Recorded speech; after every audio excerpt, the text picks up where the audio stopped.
ahí en el capítulo 16. Vamos a dar lectura del verso 1 al verso 24.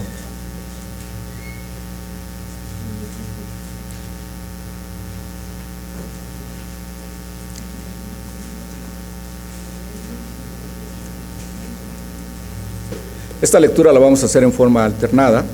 Inicio, responden ustedes y nos unimos en el verso 24.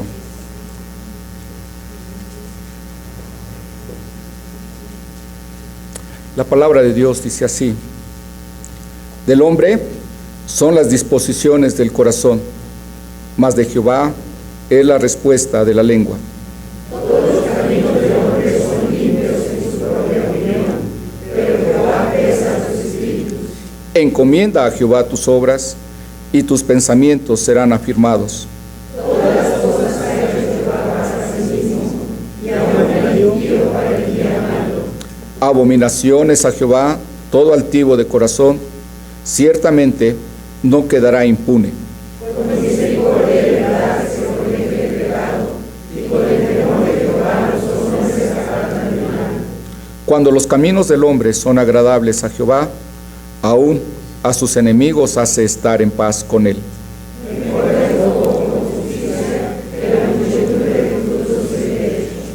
El corazón del hombre piensa su camino, mas Jehová endereza sus pasos.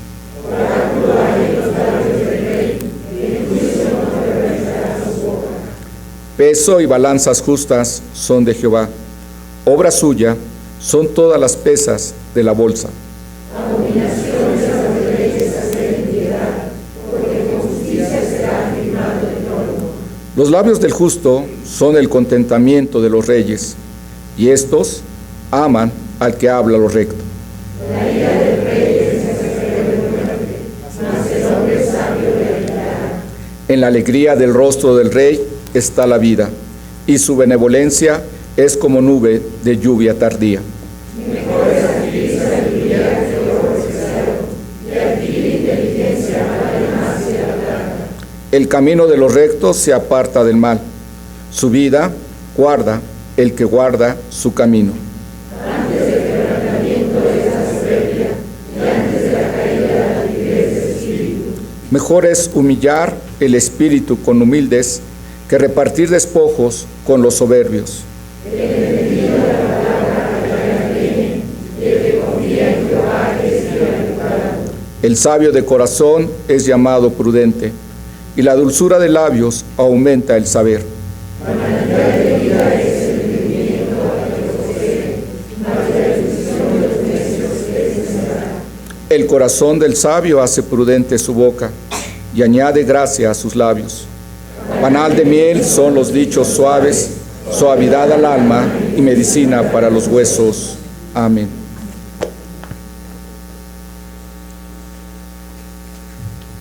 Pueden tomar asiento, por favor.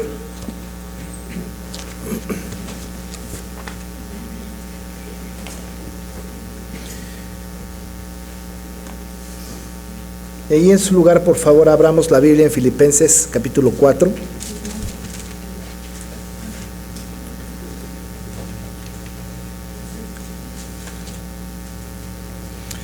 Y leeré versículo 8 y 9.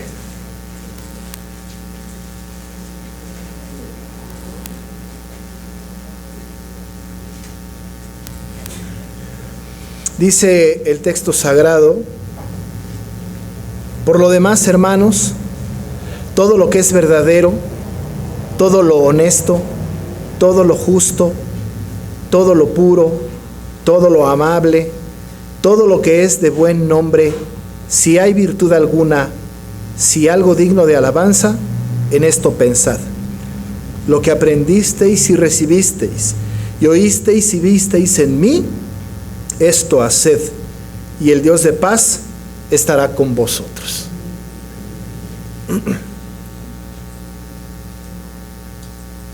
Cuando el Señor nos salvó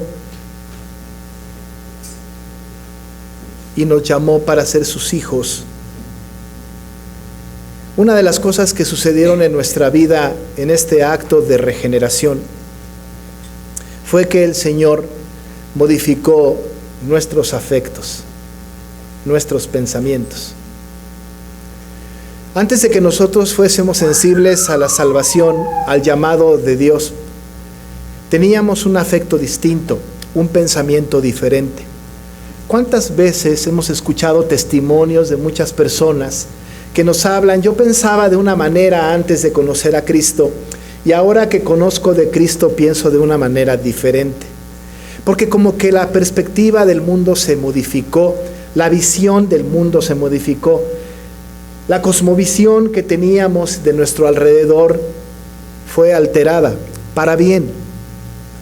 Nuestra mente, nuestro corazón se inclinaban constantemente hacia algo muy particular que estaba siendo dominado por aquel de quien nosotros éramos hijos, porque los que no son hijos de Dios, pues son hijos del otro. Y estábamos dominados por ese pensamiento. Y ese pensamiento entonces nos hacía que nosotros todo lo que hacíamos o todo lo que pensábamos o todas las decisiones que tomábamos eran correctas, bajo la lupa de nuestro propio criterio no creyente. De esa manera entonces que encontrábamos una gran cantidad de justificantes para nuestros pensamientos, que en realidad nuestro pensamiento también tenía que ser regenerado. Pero cuando venimos a Cristo, cuando Él modificó mi afecto, mi pensamiento, me hizo una nueva criatura, porque el que está en Cristo, nueva criatura es. Y las cosas que pasaron tienen que ver también con nuestros pensamientos, esos pensamientos ajenos, esos pensamientos del hombre natural quedaron atrás a partir de que el Señor pues modificó mi corazón y me dio una nueva vida. El problema es que cuando hemos venido a esta nueva vida, nuestro pensamiento ha tenido la tentación de estar otra vez en aquellas costumbres anteriores en donde pensábamos mal. Y que justamente estaba nuestro pensamiento puesto en otro lado completamente distinto a lo que ahora el apóstol nos insta a pensar. Pero ese pensamiento entonces tenía que ser redimido. Y al ser redimido es santificado, y al ser santificado tiene que estar en el proceso también de la santificación, en donde nosotros de manera deliberada tenemos que buscar que el pensamiento sea reconstruido. Cualquiera de nosotros que piense que una vez que venimos a Cristo el pensamiento cambia por completo y que solamente por un acto de regeneración automáticamente vamos a pensar distinto, ciertamente estamos potenciados para pensar diferente, pero tenemos que trabajar en santificar nuestro pensamiento como santificamos nuestras acciones. ¿Quiénes de nosotros no estamos luchando con algo en lo particular? Y estamos luchando con algo concreto en lo particular porque estamos convencidos de que el Señor nos ha llamado para ser santos. Y la santificación, siendo un proceso, requiere de la participación activa del creyente para ir mejorando la relación con el Señor. Pero el pensamiento también tiene que ser regenerado. El Señor Jesús dijo allá en Mateo 15:19 que del corazón vienen los malos pensamientos. Pero claro, los malos pensamientos no pueden venir de un corazón regenerado, tienen que venir de un corazón que no es regenerado. Pero ¿qué hay con los corazones regenerados? Con el suyo, con el mío. ¿Qué hay con mi vida nueva? ¿Es que debo de seguir pensando igual? ¿Es que mi pensamiento tiene que ser semejante al pensamiento que tenía antes? De ninguna manera. Tenemos que cambiar nuestro pensar. Y claro, no podemos descontextualizar este texto del contexto inmediato anterior y del contexto posterior.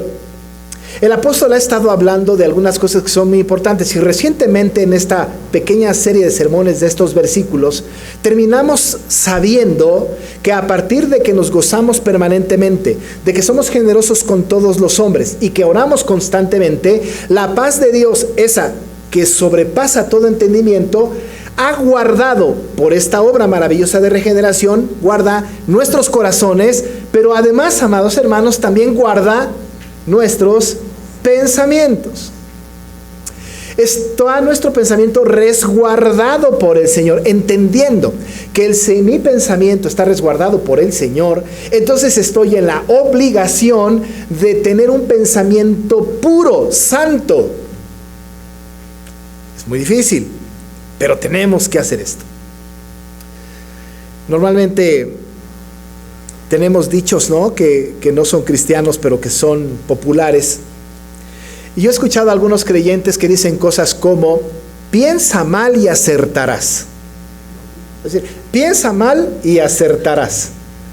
Y hemos comprado el dicho, ¿no? Si piensas mal vas a acertar. Y a veces no decimos la frase así tal cual, piensa mal y acertarás, pero es como una práctica. Incluso queremos rechazar nuestro pensamiento sobre algo malo porque hemos creído en esta famosa ley de atracción. Si piensas que te va a pasar, te va a pasar. Recházalo. Ni lo digas, toco madera. Porque hemos estado convencidos que acarreamos a través de nuestro pensamiento un mal a nosotros. Esta famosa ley de la atracción tiene que ver con esto. Lo rechazamos, ni lo digas, no se vaya a ser cierto.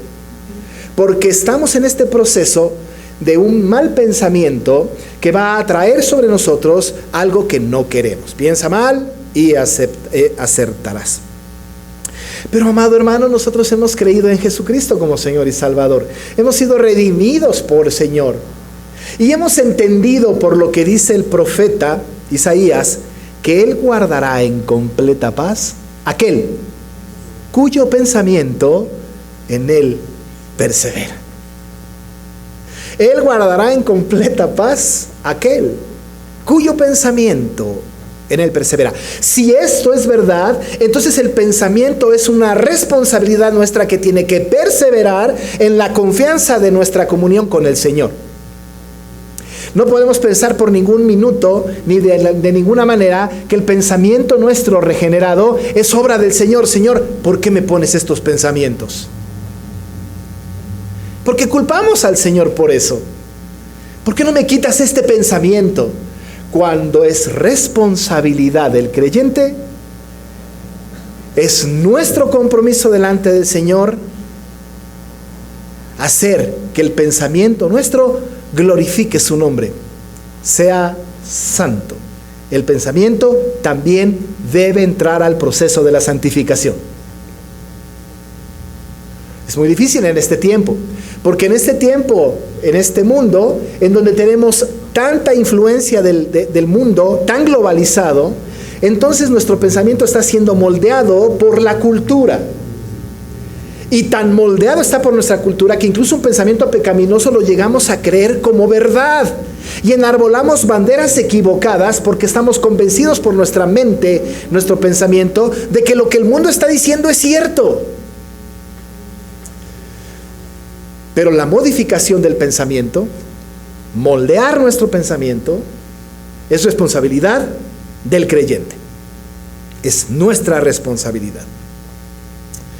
En la época del apóstol Pablo, cuando está escribiendo a los filipenses, ustedes recordarán, porque lo hemos visto, él está luchando, claro, está halagando a la iglesia porque es una iglesia maravillosa que entendió el secreto de la felicidad y que es gozosa y que aporta económicamente para el apóstol, no solamente cuando estuvo allá, sino cuando estuvo en Tesalónica, como da testimonio la Escritura. Pero es una iglesia que también tiene algunas dificultades. Hemos notado que las dificultades que tiene la iglesia hay que personas que están encontradas una a otra. Se imagina a Evodia y a Síntique. Es posible que Evodia y Síntique, que he insistido que no es porque sean mujeres, ¿no?, para no tener esta idea, sino dos facciones del grupo, ¿no?, estaban encontradas una con la otra. Y es posible que una de la otra haya tenido pensamientos equivocados uno del otro. Y que haya interpretado acciones del otro como subversivas o de insulto hacia la otra parte. Esta hermana seguramente está haciendo eso para molestarme. Mira cómo se están reuniendo allá en la esquina ese grupo. Seguro están hablando mal de mí. Y seguramente hizo esto o aquello para molestarme. Es posible entonces que se hayan encontrado en semejante pensamiento y que se hayan dejado llevar por el pensamiento. Por eso el apóstol tiene que decirles, ¿no?, que sean de un mismo sentir en el Señor. El pensamiento de ellas, el pensamiento de aquellos que estaban coqueteando con los judaizantes o con los sensualistas, tenía que ser un pensamiento santificado. Un pensamiento que fuera modificado voluntariamente por el creyente. Voluntariamente. Y entonces, después de disertar el apóstol sobre este asunto y de pedir a Clemente y a Cícigo que ayuden a estas que combatieron junto con él en el Evangelio, y hablar del regocijo, de la generosidad y de la oración y de la paz que sobrepasa todo entendimiento, como para rematar, termina diciendo: por lo demás, hermanos, o ya casi para terminar, ¿no? Pablo aquí se parece un poco a los predicadores que dicen por último y se llevan como media hora predicando. Pero acá es así como que ya casi para acabar. Por lo demás, habiendo dicho lo que se dijo, habiendo asentado lo que se asentó, ataca, viene a decirnos a nosotros y a los filipenses en su tiempo cómo debe de ser el proceso de pensamiento dentro de la iglesia, que por cierto tiene que ser, insisto, santificado. Va a decirles, por lo demás, hermanos, y utiliza tantas veces como le es posible la palabra panta, que en griego, panta, traducido al español, es todo. Y todas las veces que dice todo es panta. Dice, todo lo que es verdadero, todo lo honesto, todo lo justo, todo lo puro, todo lo amable, todo lo que es de buen nombre, si hay virtud alguna, si algo digno de alabanza, en esto pensad. Cuando utiliza la Biblia absolutos como este panta, como este todo, todo significa todo, absolutamente todo. No una parte, sino todo. Los absolutos son absolutos. De tal manera que no excluye algo en lo particular. Entonces, cuando habla de esta responsabilidad nuestra de tener un pensamiento santificado, va a incluir algunas características que tiene que tener nuestro pensamiento respecto de la iglesia, respecto de mis hermanos y respecto de la fe. Respecto de la fe, tiene que ver con todo aquello de la fe, tiene que ser sometido nuestro pensamiento a este criterio. Todo lo verdadero de la fe, todo lo honesto de la fe, lo justo de la fe, lo puro de la fe, lo amable de la fe, todo lo que es de buen nombre de la fe. En ese sentido, no podemos de ninguna manera dudar o tener un pensamiento equivocado de la fe. Es decir, que no podemos poner en tela de juicio la fe.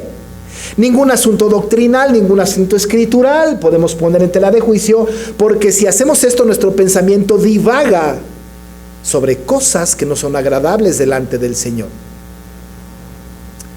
En cuanto a la fe, entonces, todo lo que tiene que ver con el Evangelio, todo lo que tiene que ver con la Escritura, debe de ser así, como dice el apóstol, verdadero, honesto, justo, puro, amable. Con respecto de la iglesia, con respecto de la comunión de los santos, con respecto de una iglesia que tiene esta problemática ya en Filipos y que tiene una problemática en las iglesias de todos los tiempos. En cuanto a la iglesia, nuestro pensamiento completo tiene que ser sobre lo verdadero de la iglesia, sobre lo honesto, lo justo, lo puro, lo amable. ¿Sabe qué? Hay personas que no vienen a la iglesia. Ellos darán cuentas. ¿Por qué no vas a la iglesia? Yo no voy porque está llena de hipócritas. Son falsos. Porque si tú vieras a los hermanos que ahí se reúnen afuera, ¿no? Y entonces su pensamiento está en otro asunto. Porque la iglesia no le da valor a la iglesia, a la individualidad de sus miembros, sino lo que el Señor ha dicho de la iglesia. la calificación de Cristo hacia la iglesia. No los que conformamos la iglesia, sino la definición de Cristo de la iglesia. Por supuesto, los que la conformamos somos falibles y nos equivocamos, pero la iglesia en esencia es el cuerpo de Cristo. Pero en el ámbito particular, personal, que es el más complicado, porque ahí Pablo tenía a Evodia y a Síntique, qué difícil. Qué difícil. Nos hemos erigido jueces de nuestro hermano y de nuestra hermana. Hemos intentado encontrar toda clase de incompetencias para justificar nuestra animadversión en contra de alguna persona. Hemos interpretado costumbres, hábitos, conductas, miradas, vestidos para atribuirles alguna falta y entonces pensar en algo más allá de lo que tendríamos que pensar. Y el apóstol Pablo nos ha insistido en que todo nuestro pensamiento regenerado debe ser dirigido por Cristo. ¿Sabe cómo le dijo a los corintios? 2 Corintios 10:5 dice: derribando argumentos y toda altivez que se levanta contra el conocimiento de Dios, y dice: y llevando cautivo todo pensamiento a la obediencia de Cristo. Mi pensamiento tiene que estar sometido a Cristo. Tiene que recordar, amado hermano y hermana, no hay un solo pensamiento que nosotros tengamos que no esté bajo el escrutinio del Señor. Ni uno solo. ¿Sabe lo que dice el Salmo? Él conoce de lejos nuestro pensamiento. Y antes de que salga la palabra de nuestra boca, Él ya la conoce toda. No podemos esconder nuestro pensamiento del Señor. Y el Señor sabe si mi pensamiento está sujeto a Cristo, cautivo mi pensamiento a la obediencia de Cristo, o no lo tengo cautivo a la obediencia de Cristo. ¿Se imagina cuánto estamos pecando? ¿Se da cuenta qué barbaridad de pecados cometemos todo el tiempo? Porque ante Dios no nos podemos esconder. ¿Sabe una cosa? Usted no sabe lo que pienso yo respecto de cada uno de ustedes, pero Dios sí lo sabe perfectamente. ¿Qué importancia entonces es que santifique mi pensamiento? Que lo vaya yo encaminando hacia lo que debe de ser. Y desde el ámbito personal, como estaba padeciendo la iglesia de Filipos, entendiendo las posibles divisiones que había entre ellos y las circunstancias que estaban pasando allá en Filipos, les dice entonces, para rematar: hermanos, todo lo que es verdadero. Cuando dice todo lo que es verdadero, está diciendo todas aquellas cosas que podemos encontrar en la iglesia y en los hermanos de la iglesia que ciertamente son pecaminosos, que ciertamente van a desatinar, que ciertamente se van a malconducir si la persona a la que me estoy refiriendo es regenerada. Algo verdadero tiene que tener en su vida. Y no estoy hablando del pensamiento positivista, eso es humanista. Estoy hablando de la santificación de mi pensamiento. Estoy hablando de que si yo le veo a usted, no quiero encontrar todas las falsedades posibles porque puedo hacer una lista interminable.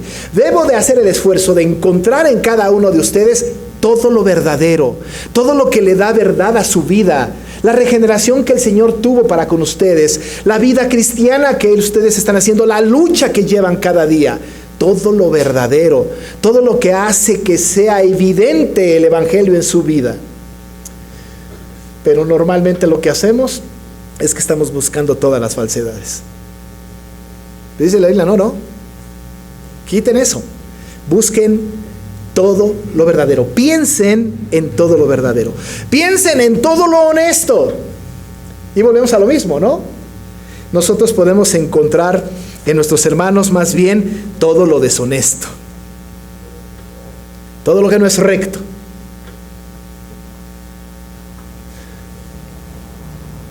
Especulamos mucho, ¿no?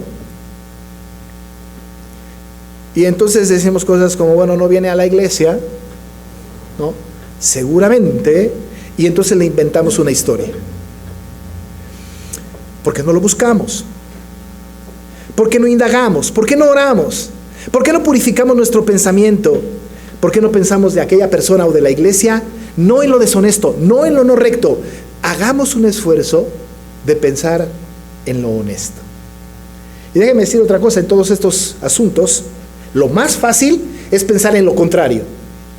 Pensar en estas cosas requiere trabajo, pero recuerde que la santificación es un proceso. Y tenemos que hacer esfuerzos deliberados para pensar en todo lo verdadero, para pensar en todo lo honesto. Pero además dice todo lo justo, todo lo justo. La palabra justo aquí tiene que ver con todas aquellas cosas que hace la iglesia, que hacen los demás, que se ajusta, encuadra en todas las cosas que Dios nos ha pedido. Es justamente lo que se pide de nosotros.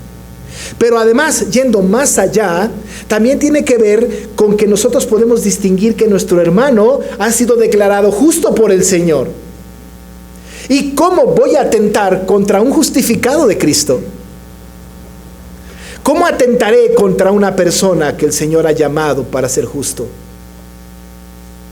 Atentar contra el justo de Dios es atentar contra el Dios del justo, porque ha sido declarado justo. Está conduciéndose lo más justamente posible, a pesar de que le cueste mucho trabajo. Pues dice el apóstol, de ese hermano, de la iglesia, todo lo que sea justo, piensen en eso. Todo lo que sea amable, piensen en eso. Todo lo que sea honesto, piensen en eso. Todo lo puro. Todas aquellas cosas que muestren un esfuerzo deliberado de santidad, piensen en eso.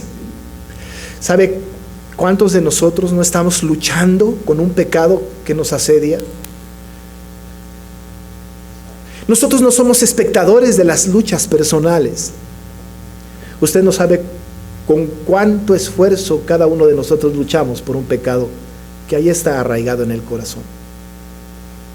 ¿No sabe usted con cuánta vehemencia se lucha por un pecado que hasta lágrimas, desesperación da, porque decimos, ¿cómo no puedo quitarme esto?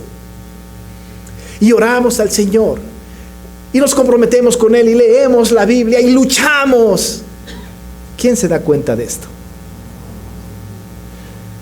A menos que sea proclamado, no es perceptible. Porque nosotros somos muy buenos para dar una cara amable, pero el corazón, la lucha interna, la lucha para vivir en santidad, solo se libra entre cada uno de nosotros y Dios. Y yo tengo que pensar en todo lo puro, todas aquellas cosas que impulsan a la iglesia y al creyente para vivir en santidad. Eso debo pensar. Todo lo amable, y termina diciendo, de amable no hay mucho que decir, todo lo que es de buen nombre. Todas aquellas cosas que sean dignas y que enaltezcan a Cristo, en esto debo pensar. ¿Sabe una cosa? La tendencia del ser humano y del creyente es que tenemos nuestro pensamiento que nos juega tretas importantes y que nos hacen pensar de nuestro hermano, de nuestra hermana, de la iglesia, de las organizaciones, de los líderes, del pastor, de los ancianos, de los diáconos. Nos hace pensar todo lo contrario. Y anidamos en nuestro corazón todo lo contrario. Y no estamos santificando nuestro pensamiento. El apóstol sigue diciendo, de esto preguntaría quizá a Evodia y a Sintique y a la iglesia, dime una cosa, ¿hay virtud alguna? ¿Hay algo virtuoso?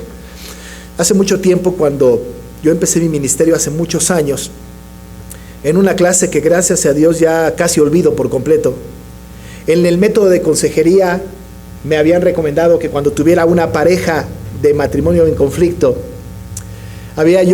tenía que hacer, ¿no?, poner una lista, y yo decía este proceso de consejería, que cada uno haga una lista, ¿no? Cada uno haga una lista de los errores del otro. Y luego otra lista de sus virtudes. ¿Sabe qué? Podían llenar una hoja o dos de los errores. Y cuando se empezaban a escribir las virtudes, pues 1, 2 y más nada. Y esto llevaba a retroalimentar la animadversión. Porque entonces ahora se asomaban los errores y más elementos de ataque había. No, hay que quitarlo por completo. Porque la Biblia no dice hagan una lista de los errores de su hermano y de sus virtudes. Todo lo contrario, dice, si hay virtud alguna, en esto piensen. Porque sí la hay. Cada uno de nosotros tenemos virtud. Tenemos nosotros de entrada que hemos sido regenerados por el mismo Jesucristo, por el mismo Dios que ha regenerado a toda su iglesia. Vivimos en una lucha de santidad. Hay algo en nuestra vida que nos distingue como creyentes. ¿Hay virtud alguna? Si alguien viene y me dice, pastor, es que ya no aguanto a mi hermano o a mi hermana, yo preguntaría, ¿observas alguna virtud? No, pues la tarea es que no vengas a hablarme a mí de esta persona si no observas una virtud. Algo que le distinga como creyente. Dice, si hay virtud alguna, pero además se recrudece el asunto. Y si hay algo digno de alabanza, en esto pensad. Algo digno de alabanza. ¿Podemos nosotros reconocer algo que esté haciendo bien para el reino la persona de la que estoy hablando?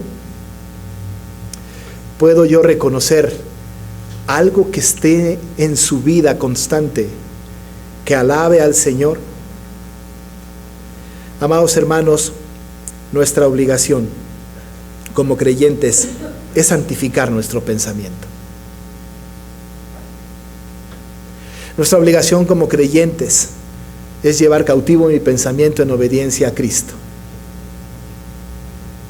Mi responsabilidad como creyente es que el hermano que está ahí, y sobre todo aquel hermano o hermana al que no soporto, será un buen ejercicio buscar todo lo que es verdadero, todo lo honesto, todo lo justo, todo lo puro, todo lo amable, todo lo que es de buen hombre, encontrar en él o en ella alguna virtud y algo digno de alabanza.